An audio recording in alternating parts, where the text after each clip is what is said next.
Yes,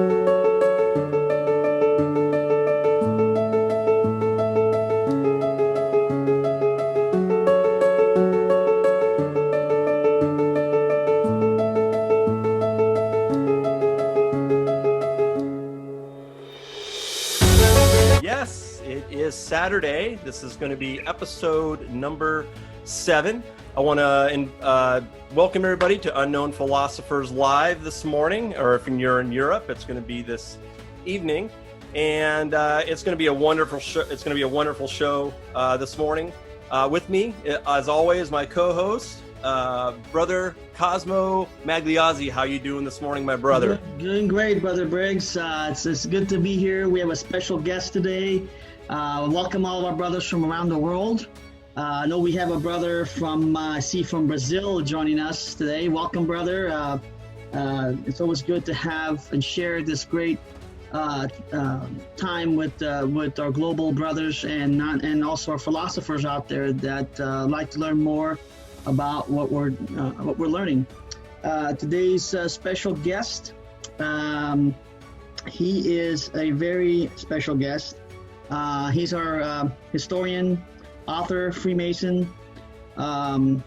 He is I believe he's also a past master of the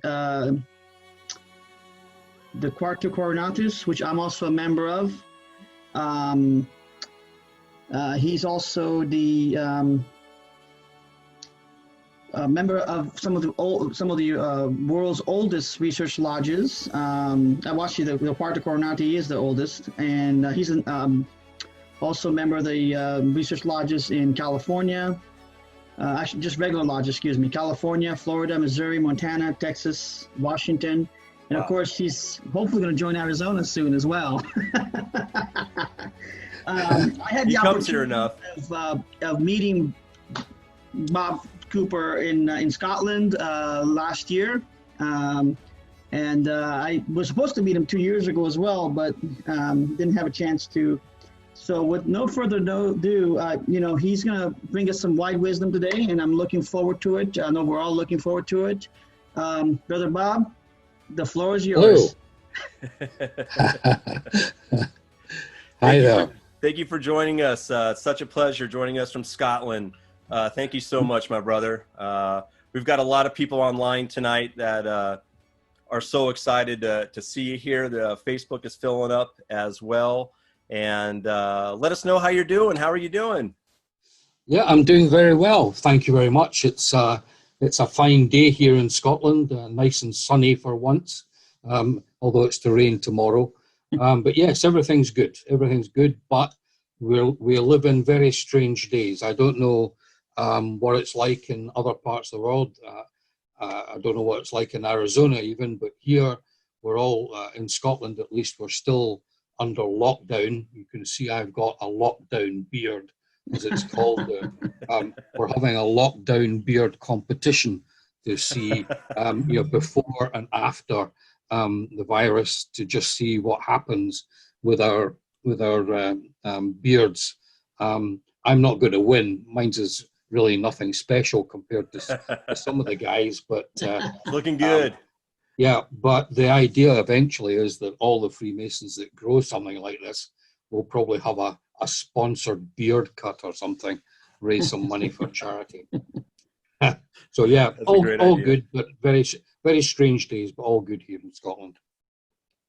Yeah. I'm really grateful we have this platform, and we can kind of just for a short time have some fun with each other and talk philosophy and some important work that you've been working on. And I've really enjoyed your work on Cagliostro.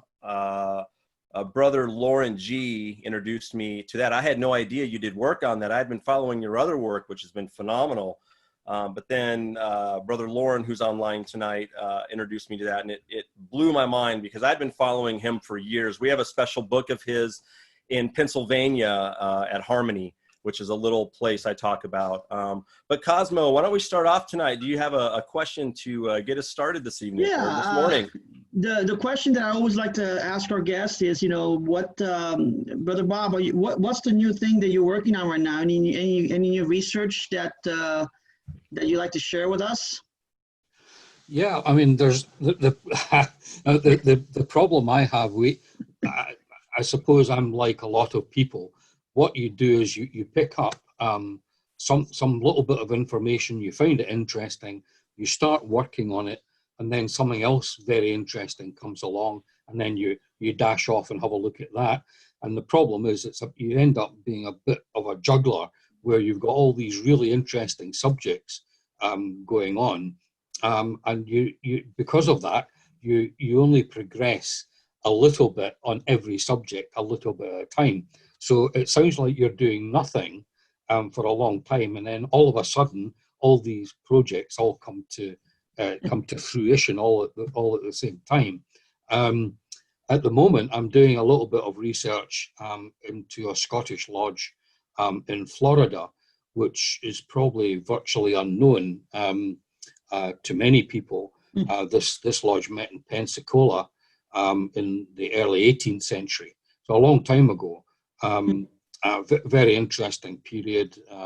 So doing a little bit on that. I'm also extremely interested in the Free Gardeners. We did write a kind of preliminary inquiry or analysis into the Free Gardeners coming up for 20 years ago now. It's time to revisit that. So I'm doing that. As well as that, I'm working on a Masonic Guide to Edinburgh here in Scotland. In my opinion, Scotland is the most Masonic city. Edinburgh is the most Masonic city in the world. And part of the problem with that research is there is just so much to write about that city, that something that was supposed to be relatively small as a quick guide for anybody that was visiting the city is now turning into something very substantial indeed. So all sorts of things going on, all sorts of very different subjects, but all connected one way or the other with Freemasonry. And I'm having a great time doing all that. I just love it, basically. That's fantastic. Cosmo, anything else? Oh, just today I'm just kind of interested in seeing some of the Cagliostro's questions and feedback from Bob, because being Italian, I read a lot on Bruno, but Cagliostro is one of those guys that he's down south, and if you're not from the mainland, you don't dabble into it, So, but I'm really interested to learn more about this what his research was about. Yeah, Brother Bob. Tell us a little bit about the book and how you got into that. It's incredible. Well, I mean, firstly, you mentioned somebody else that's extremely important, Giordano Bruno, as we all know, was probably the arch hermeticist of his age. And in an odd kind of way, he was the guy that, it's fully a century prior to Cagliostro, but in a way, he was the guy that started me in getting interested in Cagliostro, because essentially what I realized was there were certain individuals, certainly on the European stage, that had an impact that was far greater than anyone appreciated at the time. And Giordano Bruno is one classic example, also an Italian, of course. Very interestingly, just to let all you guys know, Giordano Bruno actually came to Britain. He came to England, where he gave a series of lectures on Hermeticism at, I think it was Oxford University. I'm not going to swear to that. It may have been Cambridge. Now I've got two warring tribes of Oxfordonians and Cambridgers, all claiming that I've got it wrong. That's why I'm mentioning them both. And he gave lectures there, but from a Scottish dimension, what is very interesting is that he describes a man by the name of Alexander Dixon as being one of his disciples.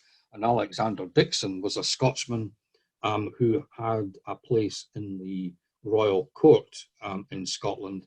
And we're now learning a lot about what Alexander Dixon was doing in the royal court, along with two colleagues also in the royal court by the name of William Fowler and, of course, I was going to say the famous, but perhaps not as famous as he should be, William Shaw. All three were masters of the art of memory, as they were described. Anyway, to cut a long story short, the reason why I make mention of this is that Alexander Dixon, a disciple of Giordano Bruno, actually wrote two books on Hermeticism, which were dedicated to Bruno.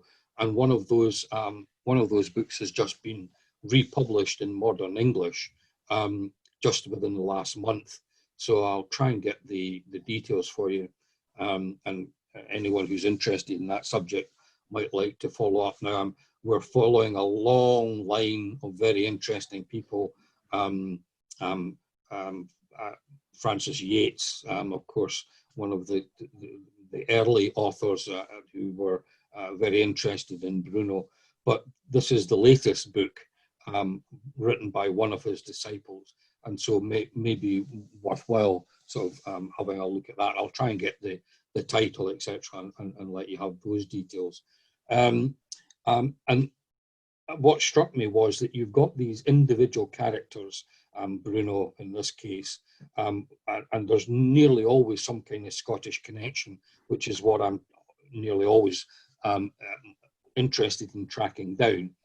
And so we have these characters, and when I say strutting, I mean strutting around the European stage. These individuals are like, I liken them to peacocks. They are big, bright, flashy characters who strut through history, and you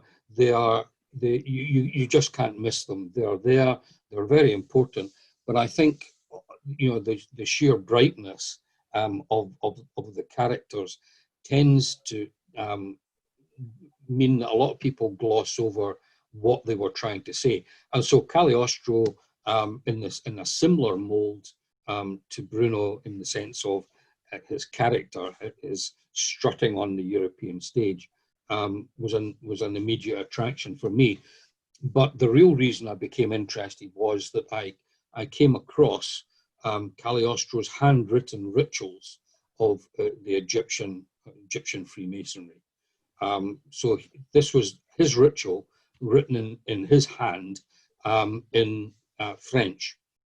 So he was obviously a very learned man. Good Lord.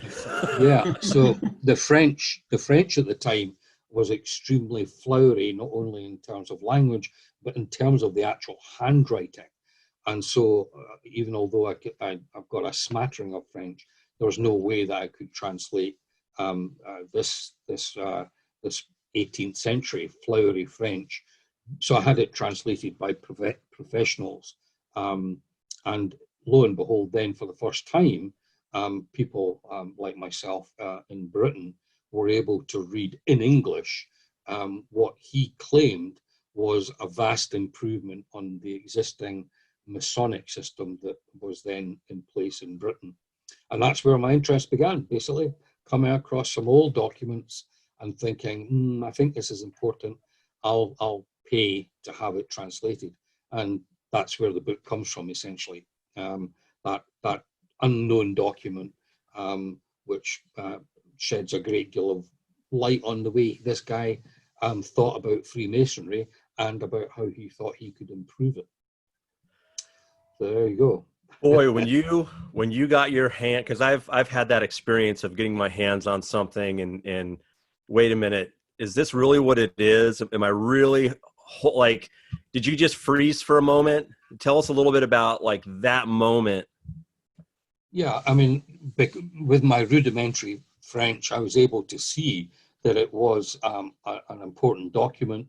It was, I mean, there was no doubt that it was authentic. It was with lots of other documents of a similar type. But this was it's headed up Egyptian Masonry. So, it's very clear. So right away, the title, Egyptian Masonry, Egyptian Freemasonry, So I needed to know what it said. What was all this about? I'd never heard of Egyptian Freemasonry, and of course, as it turns out, there's not really all that much Egyptian about it. He's making Hermetic connections, so there is an Egyptian element, but it's quite distant in terms of the past. So yeah, I mean, it was one of those moments. I describe it as it's akin to finding a gold nugget. As you wander around the Arizona desert, you find something, that you go, wow, oh yeah, this is unusual. This is not what you normally come across in the Arizona desert, Yes. in the superstitions or whatever. So yeah, it was a moment like that, and it was worthwhile. And as I say, that was where the book came from. My co-author, Pitt Fawkes, is an expert on Egyptology, particularly the kind of the more occult or esoteric elements, and so she was brought on board for that, and she was my co-author. And we wrote a book that I think was very well received. Yeah. Yeah, absolutely. Cosmo, if you've got anything, or maybe we hand it over to the audience. Maybe we start with Brother Lauren. Mm-hmm. Yeah, can you guys hear me okay? Yes. How you doing this morning, brother? Brother Lauren is here in Arizona with us. What are you, maybe about 40 minutes from us? Yeah, not too far away at all. All right. Well, Lauren's a big fan of your book, Brother Bob, so we'll let him go ahead and ask you a couple questions here. Yeah, it's a pleasure to meet you. I first read The Masonic Magician when it came out, a good 12 years ago or so, and there's not a whole lot about it online with interviews or podcasts or presentations with you involved. It's usually Filipino Fox. I was wondering why that is. Mainly because I can't sit still for terribly long. So that's the book written. Move on to the next project, and it's just one of my failings where I have a terrible habit of simply not following up on all sorts of things. So there's no peculiar reason. There's nothing odd about it. It's just that as soon as that book was finished, I'd moved on to something else. And Pip is very easy on the eye, shall we say, instead of a grumpy old man like me. So she's really very good at doing the promotion side of things. So I was very happy to let her keep doing what she was doing. She did a great job. So no, there was nothing strange or sinister. It's just I moved on quickly to other things. About that time, I'd become interested in the Hammerman, which is another project that is one of these things that inches forward alongside all these other projects. So yeah, so and then it was I have to say an unfortunate period in life where I lost my late wife very suddenly, and that kind of cleared the pitch for me a little bit for a while. Obviously a life-changing event. And then the very next thing that happens to me is that I'm walking along Boston, a Boston sidewalk, after I'd been to a lodge, festive board, I think you would call them, a very nice meal in a restaurant. I'm walking on the sidewalk in Boston, Massachusetts, when I just fell over. Now, what do you think when you see a Scotsman fall over in the middle of the street? You obviously jump to an immediate conclusion. So the Julie picked me up, dusted me off, and I promptly fell over again. And it turns out I had the main tendon that goes from your hip to your knee had ruptured, and that led me to a period of five stays in hospital. Once as a guest of the Boston General Hospital, which was probably all hospital stays should be forgotten, I suppose. But that that took me out the game for more than a year, because 4 operations and 5 hospital stays. It's not where you want to be when you're like me and you want to look at old documents and scribble and, you know, all that kind of stuff. It just wasn't going to happen in a hospital bed. So there's all sorts of reasons why I kind of went quiet for a while.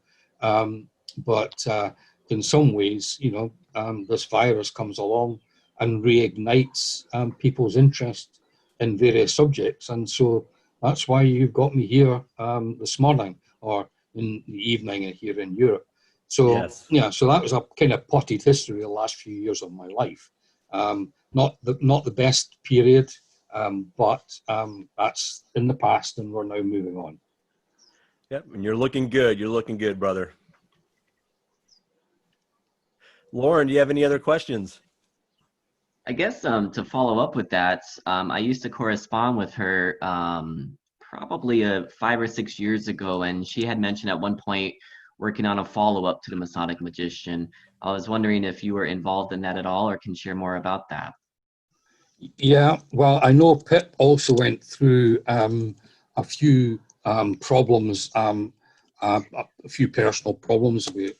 Everybody has them, and I haven't been in, to be honest, I haven't been in touch with Pip for a little while. She did come to Edinburgh a few years ago, and we had a great time. And we did discuss a kind of follow-up or a sequel to that book.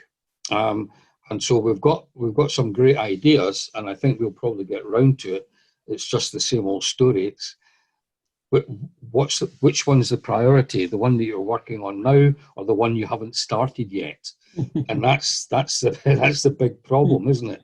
Do you deal with the one that you've got, or do you start something new? And that's so, yeah. So, but that's well reminded, and I'll get in touch with her for that very reason. So thanks for the prompt. All right, Lauren, I think you may have just started a second book. That would be fantastic. I think we'd all love that. We would all love that. Anybody else want to jump in there and have a question for Brother Robert L.D. Cooper? Yep. I can certainly tell you about a little bit of detail. I mean, I mentioned the Free Gardeners. Do you want me to tell you a little bit? Oh, that would be wonderful. Absolutely. Yeah, I mean, one of the things that Freemasons, unfortunately, and this is not a criticism, it's the way it is. Freemasons tend to be rather inward-looking. They focus very much on the craft, and I mean, it's a huge subject, and so I can understand why.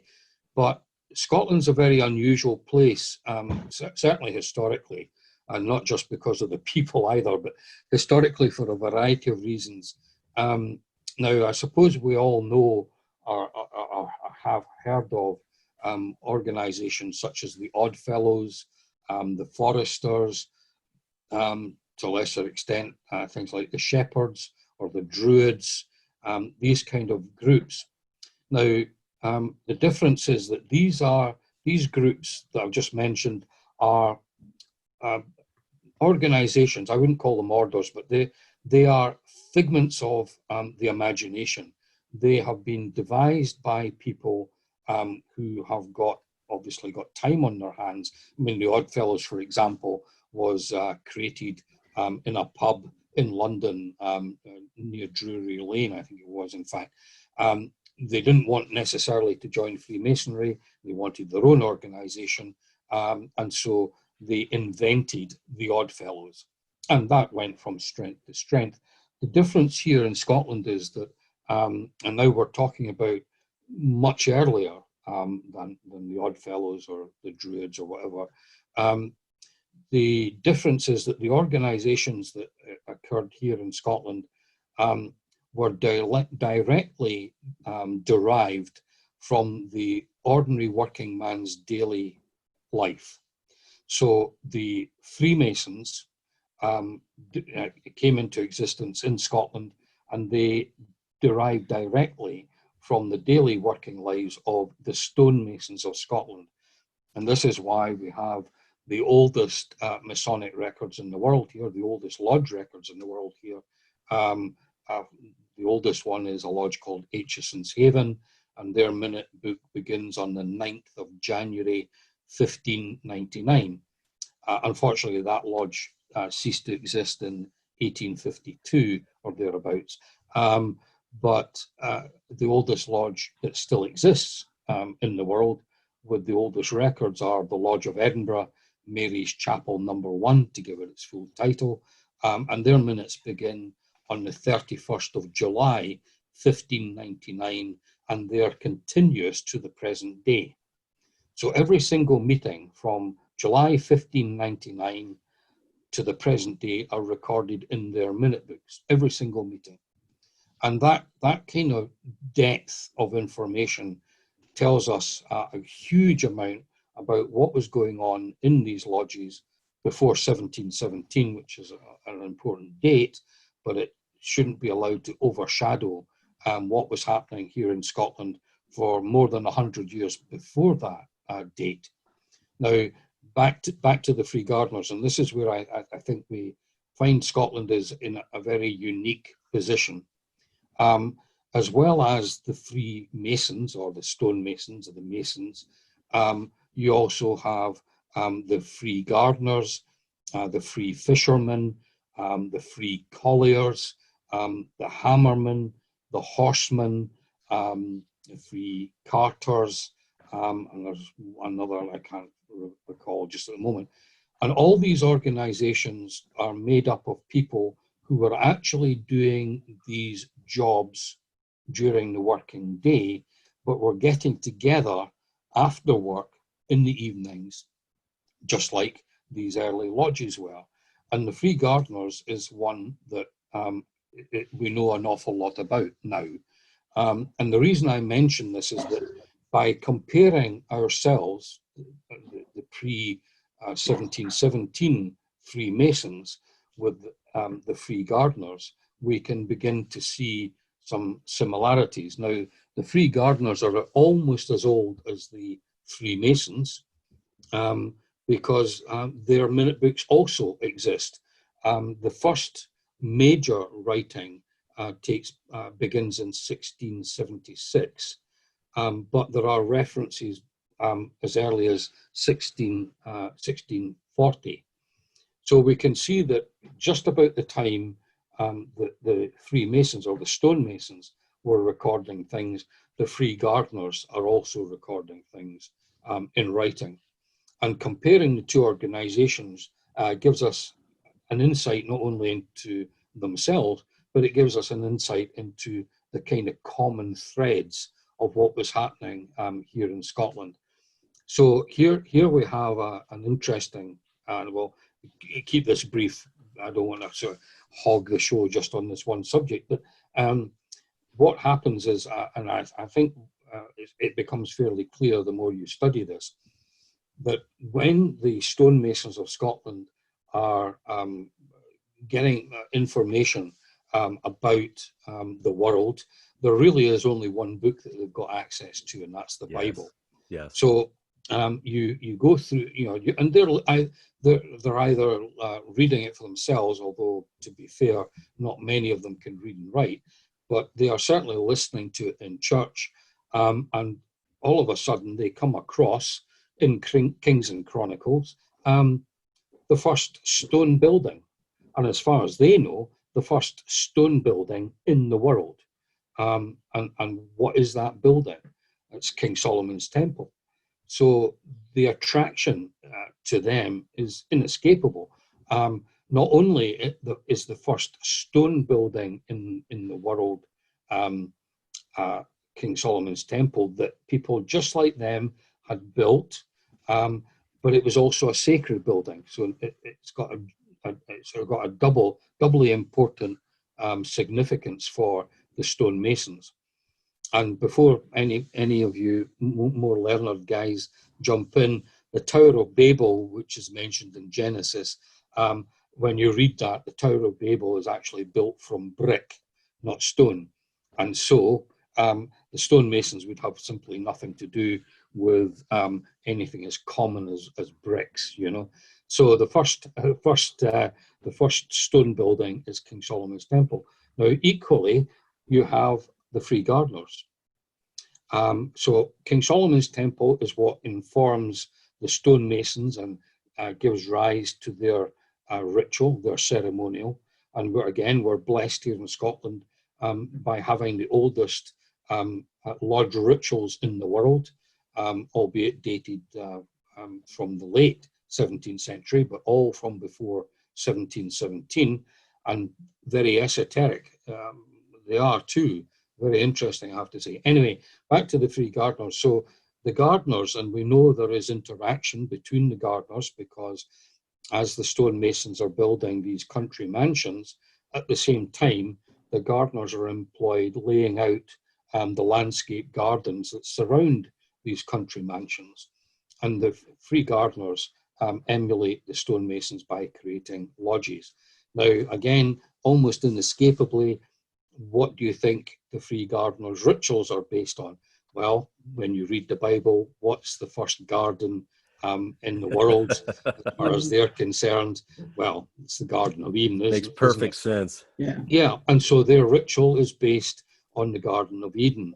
And so you can see that these people who are actually doing actual physical gardening during the day are informing the local lodge meetings in the evening about the history and the morals and what free gardenery actually means, not only as an occupation, but also for a means of spiritual or esoteric advancement.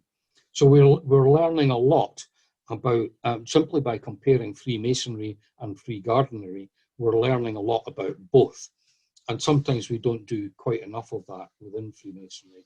And and don't get me wrong, I'm not criticizing it. I mean, it is a very, very big subject. But sometimes it does us good to have a look at other organizations at the same time that we are busy doing our thing as well. So there we are. Yeah, Okay. absolutely. It makes perfect sense. What I find interesting about all that, and especially with all the guests we've had, this is episode number 7, so we've had some incredible guests on the show. And what's interesting, kind of putting these pieces together with all you guys who are the scholars of your field, it seems like something happened around, the end of the 1500s. There was an edict, and the church was coming after England and the Queen. And it seems like all these groups got alerted to that. And that's what really kind of sparked them to start working together and create groups like the Rosicrucians. And so now we have all these different groups around Europe. And instead of what I'm finding with everybody we've interviewed, instead of, this was first, second, at least these speculative groups, it seems as though they all kind of surface at the same time and are working together. It's really interesting. And here's what I find incredible about that is, their platform was print. And here we are today almost doing the same thing as brothers around the world. And our platform is Zoom. And here we are, we're free right now to really talk about what we want to. I just find that incredibly amazing. I would love to know from you around the end of the 1500s when this came through, what was going on in Scotland? Well, generally speaking, not only in Scotland, but in Europe, and these are simply historical facts, and we can't escape them. In the 1500s, I mean, we can, tracing the stonemasons, which, as you probably gathered now, I'm extremely interested in. We can trace, certainly in terms of organization, we can trace them back in Scotland to 1475. And we can be very precise because the records held here in Scotland show that in that year, the stonemasons of Edinburgh, the capital, were granted what was called a seal of cause. Wow. And that's just a very Scottish way of basically saying they were given a charter. And they were given a charter by the city council in the year 1475 that made them part of the establishment, if you like, a fairly minor or junior partner, but a partner nevertheless. And what that meant was they had a political voice in the way the city was run. And of course, this is all before the Reformation. So Scotland is a Roman Catholic country. There were no real options. Yeah. So no real options available. You know, that was the faith of the time, and everybody was a Roman Catholic. Otherwise, I mean, the consequences could be quite severe if you deviated too far away from that way of looking at the world. But the point here is that in exchange for the privilege of having a voice on the city council, the way the city was run, they also had responsibilities. And these responsibilities and privileges are all spelt out in this thing called the Seal of Cause.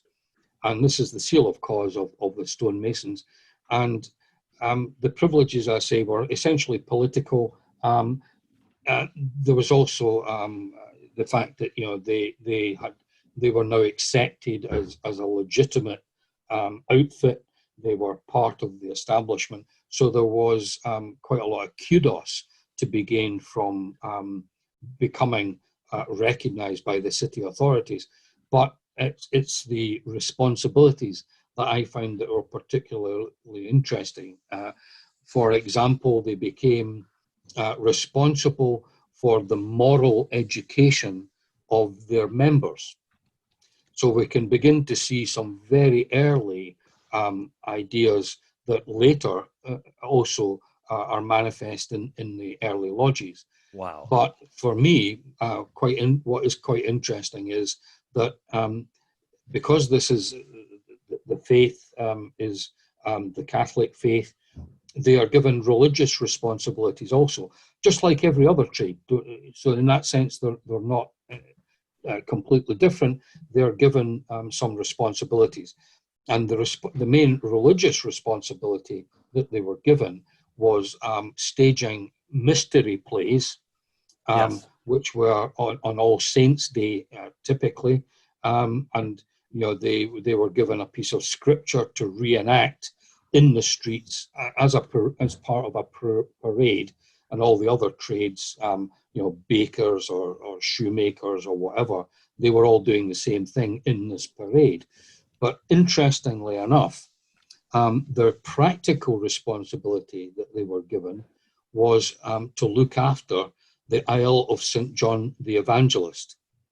So wow. The church say that as part of the deal for you getting this seal of cause, the part of the deal is that you will now be responsible for the Isle of St. John the Evangelist in St. Giles Cathedral in Edinburgh. You will make sure that the Isle is supplied with candle wax, because obviously candles had to be kept burning throughout. They were responsible for paying the priest who was responsible for spiritually responsible for that Isle. They had to pay him for the saying of mass for deceased stonemasons, etc., etc. So here we have the first reference to one of the St. Johns Yes. in an official document, albeit it's not a document written by the Masons, but it's about the Masons. And they're given this Isle of St. John the Evangelist to look after. Now, as far as we can see, the church isn't ascribing any particular idea that this had to be that saint for the stonemasons. But in other words, it wasn't that there was any kind of special attribute of St. John the Evangelist that applied to the stonemasons. It looks like that was the first vacant Isle that the church had to give to them to look after, you know. But that's why, interestingly enough, St. John the Baptist doesn't feature in Scottish Freemasonry. St. John the Baptist is irrelevant in Scotland. It's St. John the Evangelist. Only one St. John, only one patron saint is all that's needed, not two. And so that's why in Scotland we end up with St. John the Evangelist as our patron saint. And interestingly enough, that's why to this day, most installations, Scottish Masonic installations, take place as near to as possible, and the older lodges in particular, on the exact date, which is the 27th of December. Now, you can see why St. John the Baptist suddenly becomes an attractive patron saint, albeit almost 2.5 centuries later, because St. John the Baptist Day, the 24th of June, well, which day are you going to choose? 27th of December, when it's cold, dark, wet, miserable, or you're going to choose the 24th of June. And we're right here today. We're on the date today. Synchronicity. Exactly. So, so it's only the perverse Scots that would deny St. John the Baptist and have St. John the Evangelist as their patron saint. So, there's all sorts of interesting things that you can glean from going way back into the old records. And that's just one typical example of many that you come across by just doing that kind of research, That's incredible. Oh man, I just thought about that today. I was Jamie Lamb, one of our brothers, posted summer solstice this morning, and I was like, oh wow, this is pretty amazing. Rubens has a question for you. Go ahead and jump in there. First of all, how are you doing today, Rubens? Yeah, pretty fine. Thank you, guys. And thank you, Bob, for sharing your thoughts with us. I remember the last time I saw you personally was when you was in Rio about a year ago. Thank you so much for that. Yes. Yeah, okay. But a question. I understand that Freemasonry as a repository of different traditions like Christian Judaism, alchemy, Rosicrucianism, Hermetism, Templarism, or whatever. But when the Stuart arrived in France, it seems Freemasonry was mixed kind of with Martinism and later with Theosophy. Well, at least this is my interpretation as a Brazilian Freemason. Because mainly of the Scottish Rite in Brazil is very esoteric down here. And once our Freemasonry is derived from France and Portuguese Freemasonry, much closer maybe to Eliphas Levi occultism. But where is the limit that we can separate what is or not Freemasonry? Or is this so blurred that this would be a tough task? What's your opinion on it? Thanks. Yeah, that's a very good question, but also a very difficult one. And part of the problem is that every period has an effect on Freemasonry. So I will give you one very quick example. When Napoleon invaded and conquered Egypt, this mania for all things Egyptian also impacted on Freemasonry. And you can go certainly in Europe for sure, but certain parts of the United States, there are Masonic temples that are decorated as almost exact copies of various Egyptian temples. Now, that originates almost certainly because of the incredible interest in Egyptian hieroglyphs and all the rest of it during the very early part of the 19th century. Not because that kind of ancient Egyptian religion or symbolism had anything to do directly with Freemasonry, but Freemasons who were also interested in ancient Egypt transmitted that their passion for Egypt, all things Egyptian, into the craft.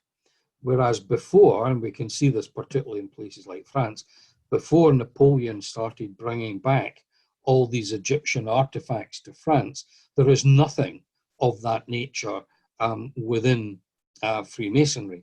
So trying to separate the various things that have impacted Freemasonry is very difficult. And that's why historians like myself will go back as far as possible to the Masonic records and then try and work out when the other influences are added to it. And that's the only way that we can begin to make sense of all these other strands, if you like. And dare I say, I think because of the written records here in Scotland, we can go back to a time when Freemasonry is uncontaminated, if that's the right word. It's not influenced, certainly not influenced as much as what would come along later, particularly in the 18th and 19th centuries. And so we get to a very pure beginning, and that's why the original stonemasons rituals, which the oldest of which is from 1696, and others very close to that date. So you'll notice again, these rituals exist prior to 1717, and it was only after 1717 that lots of other elements begin to be added into Freemasonry. Now, the problem you've got with things like Rosicrucianism is that, and there's a lot of doubt about this, there's a lot of doubt about whether Rosicrucians as an organization ever existed at all. Okay, but put that to one side. If it did exist, then it predates the existence of all these Scottish Masonic records. And so we know what was written about the Rosicrucian period at the time it was very much in vogue in Europe, and we know what they were supposed to be doing. Then we can look at the Freemasons' rituals here in Scotland, and we can see there is no Rosicrucian influence on those very early rituals, but there is very definitely an influence on them much later. So creating that kind of timeline is very, very important, but it's not straightforward, as you can imagine. The Jacobite connection, after Bonnie Prince Charlie fails to retake the Scottish throne or the British throne, they go off into exile at Saint-Germain, just outside Paris, and that probably, and I don't know just exactly how much research has been done on this, but that could well have been where the Scottish Rite began to be thought about, and then eventually it comes around. Now, interestingly enough, the Scottish Rite didn't exist in Scotland until the 1850s here. So you can see by creating this timeline, we can begin to see when certain things arrive and when the influence was, you know. So, sorry, a very long answer to a short question. That was wonderful. Hey, Briggs. Yes, Francis. Brother Bob, I'm going to throw two questions at you. Okay. Since you've been talking about the upheaval and the changes of things, I'm currently reading about the Unlawful Societies Act as one piece and talking about how Freemasonry has changed.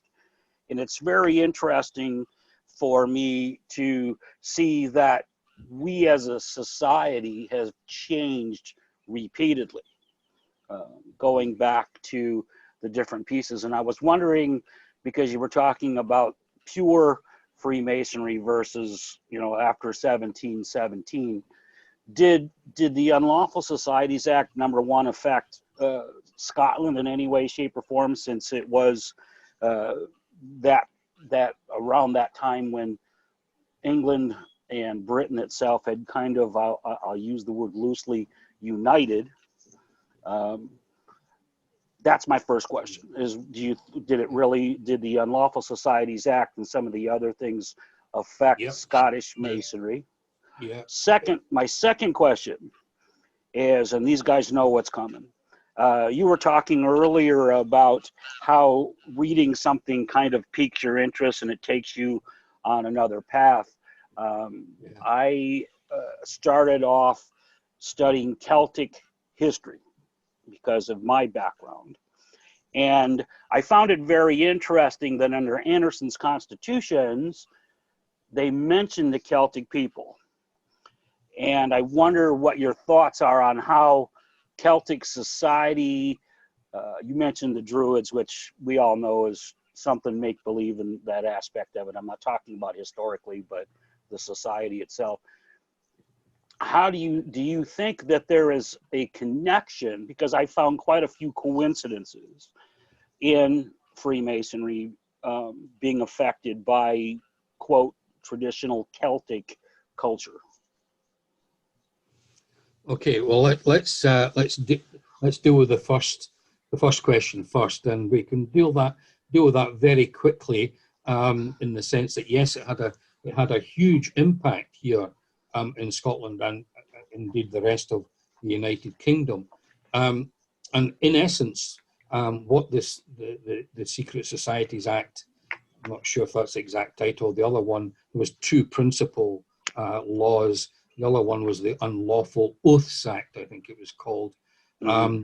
And these laws were brought in as a reaction to the French Revolution of 1789, where the aristocrats lost their head to Madame Guillotine, and the British government was very fearful that French Revolution could be exported to Britain, and so they had no way of knowing. The government had no way of knowing whether any of these revolutionary groups actually existed in Britain, and so they took a very broad brush approach, and they basically banned any organization that required people to take oaths of secrecy, and that meant not only Freemasons, but all sorts of other organizations were banned. Any organization that met in secret, in private, that wasn't open to the public, was under suspicion.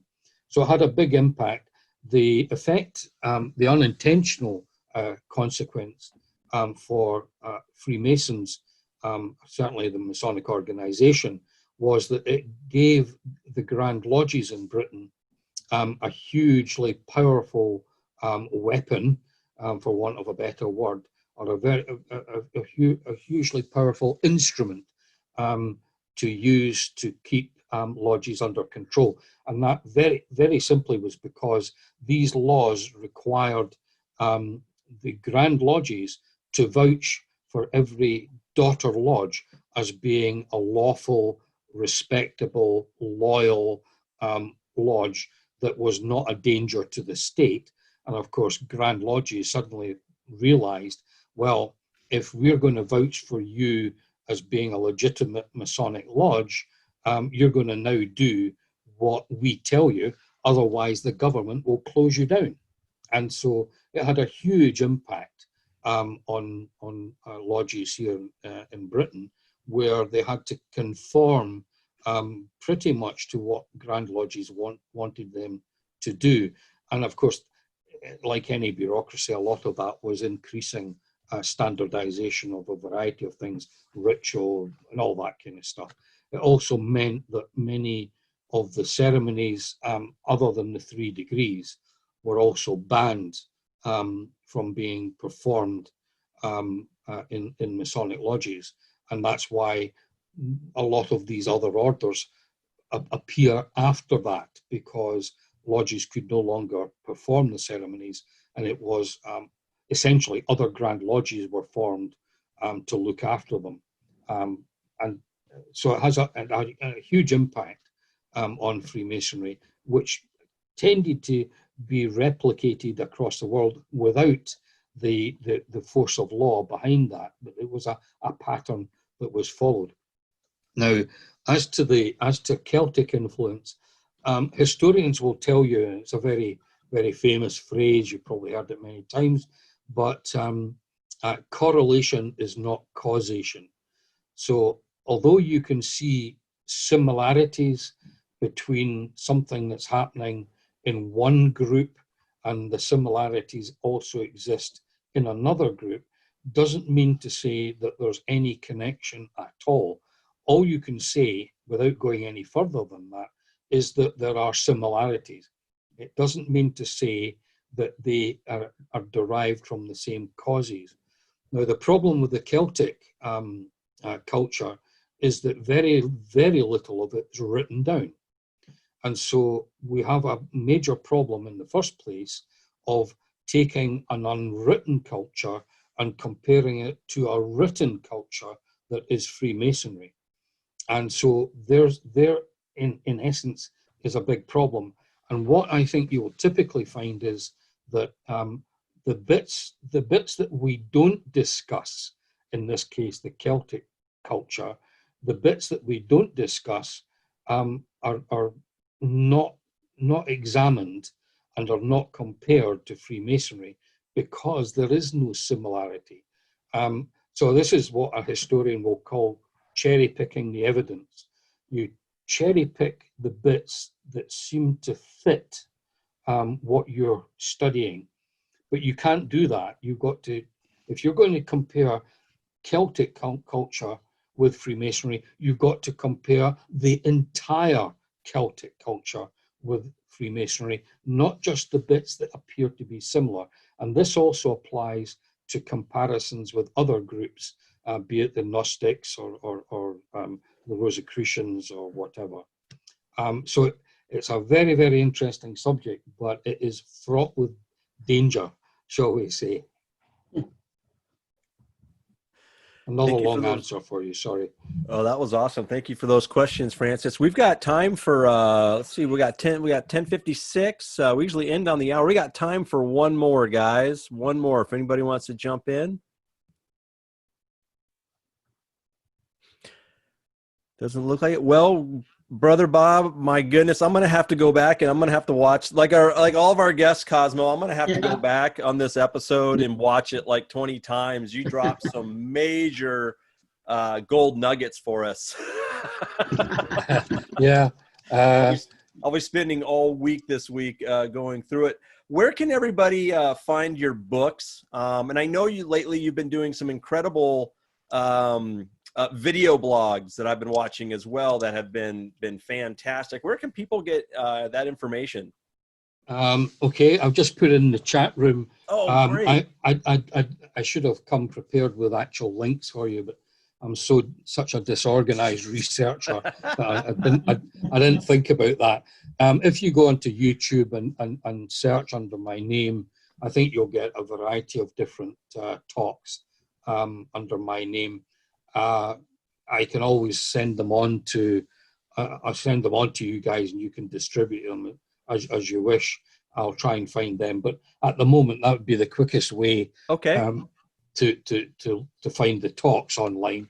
As to my books, well, unfortunately, the problem with this pandemic is that a lot of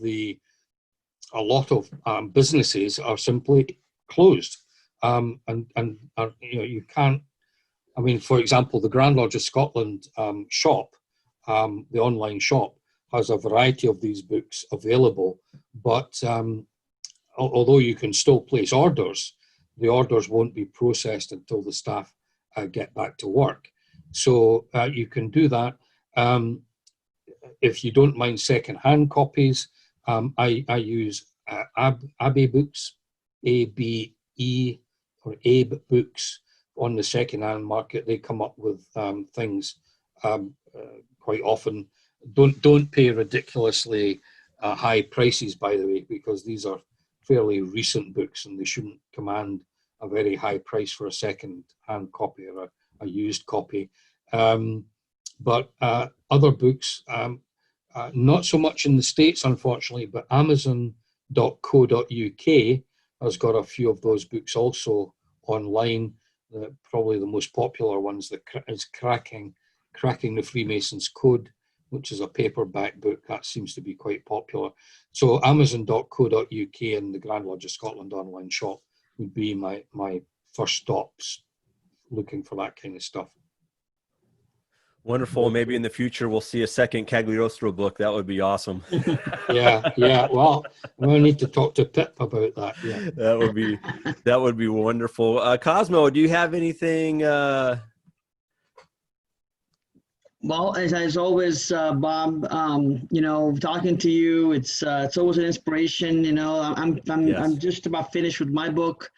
I was supposed to publish it this month, but I'm going to hold off until probably the end of July, just because, again, distribution, trying to get it out there, trying to get it printed and out. Yeah. It's hard to do nowadays with everything being closed down. Even here in the U.S., we're having a hard time getting things across. So. Yeah. Well, I mean, all good things come to those who wait. So yes, make sure you send me the details when it's available. Will do. And again, any what would you like to leave us with today? Give us something that I know when I was there, you kind of opened my mind a little bit, but tell us something that you think that we should all be thinking about to inspire us to move forward in these tough times. Well, yeah, I mean, well, a couple of little points. I mean, for example, here we are using Zoom from one side of the world to the other. Yes. If nothing else, that proves to me that Freemasonry is adaptable in difficult circumstances. The things that we're going to have to think about, Freemasonry is one of these interactive sports. So you can't really be a Freemason on your own. It only really works as a group dynamic. So at this particular point in time, it may be worthwhile trying to give some thought to how we get back to our Masonic meetings once this pandemic's over. I don't know whether we've given, as Masons, whether we've given any thought to how we put this thing all back together again once it's all over. And so perhaps we should be thinking about that. But as a researcher, I think what you've got to realize is no matter who tells you that there's nothing left to discover about Freemasonry, it's all been done, it's all been written about, well, that's just simply so much nonsense. There's always stuff to learn, so yes. Don't give up. There's always stuff to uncover. There's also always stuff that's going to make interesting reading and interesting research. Mm-hmm. Well, that's wonderful. That's something we all have in common. And again, Brother Bob, thank you so much for joining us today. It was wonderful. I'm going to have to go back. We want to thank our guests on Facebook, and especially our guests today live, and the phenomenal questions. In a few weeks, we'll have actually Martin Fulks on in a few weeks, and he'll be discussing the memory palaces and Bruno. So that's going to lead right into that. So that's going to be really cool. It'd be great to have you on, Bob, as well. That would be fantastic. Okay. Well, I hope you guys do well in Scotland. Cosmo, again, congratulations on the restaurant that's coming up. It's going to be phenomenal, and your book as well. I want to say best wishes to everybody out there. This has been an Unknown Philosophers. And again, I'm just going to, I know we just did this, but Bob, just give us maybe a couple more words of encouragement, and we'll be out, and I wish you well. Okay, well, to you guys in Arizona, I'll tell you, I went to Arizona once in July, and I'll never be back. I'll never be back in Arizona in July ever again. I mean, I'm from Scotland, for goodness sake. We're melting. I mean, that was hotter than hell, you know. I've never experienced heat like that. But as you say out there, it's a dry heat. Yeah. So, and the beauty of that, you know, that example, if you like, the beauty of it is it doesn't matter where you are in the world. Freemasonry can survive from the bitterest cold to the hotter than hell heat. And so, you know, Freemasons, keep going. Keep fighting the good fight. It's worth it.